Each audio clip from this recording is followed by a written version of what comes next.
So ഇന്ന് ഞാൻ നിങ്ങൾക്ക് നമ്മുടെ സൈറ്റ് മൊത്തത്തിലൊന്ന് ചുറ്റിക്കാണിക്കാം. ഈ കാണുന്നതാണ് എൻ്റെ ഓഫീസ്. അതറിയാലോ.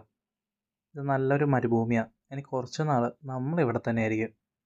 ഇവിടെ പൈപ്പും മറ്റ് എക്യുപ്മെൻറ്റ്സും എല്ലാം ഉണ്ടാവും. ഈ കാണുന്നതാണ് ഒരു ഡ്രില്ലിംഗ് റിഗ്. ഇവിടെ നിന്ന് കുഴിച്ചാൽ ക്രൂഡ് ഓയിൽ കണ്ടുപിടിക്കുന്നത്. അതിൽ നിന്നാണ് പെട്രോളും കെറോസിനും എല്ലാം നമ്മൾ ഉണ്ടാക്കുന്നത്. വാ, നമുക്ക് മുകളിലേക്ക് പോകാം. താഴേന്ന് കാണുന്നത് പോലെയല്ല, ഇത് അത്യാവശ്യം ഹൈറ്റ് ഉണ്ട്. മേലയിലെത്തുമ്പോഴത്തേക്കും നമുക്ക് കുറേ എക്യുപ്മെൻറ്റ്സ് കാണാൻ പറ്റും. ഇതിലേക്കാണ് നമ്മുടെ സാമ്പിൾസ് വരുന്നത്.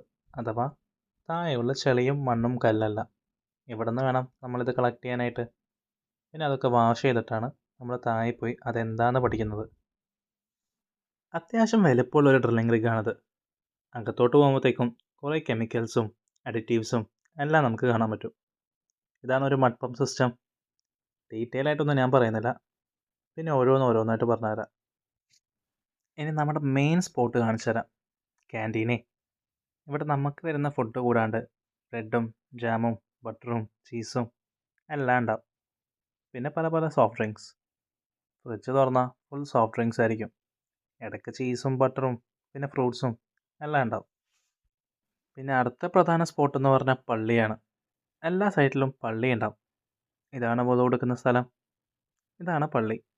എപ്പോഴും ആൾക്കാരുണ്ടാവില്ല, എന്നാലും അത്യാവശ്യം ആൾക്കാരുണ്ടാവും. പിന്നെ ഇതൊക്കെയാണ് ഇവിടുത്തെ മെയിൻ സെറ്റപ്പ്. ഇതാണ് ഒരു ഡ്രില്ലിംഗ് റിഗ്. അപ്പോൾ അത്രേ ഉള്ളൂ. അപ്പോൾ ഓക്കെ, ബൈ.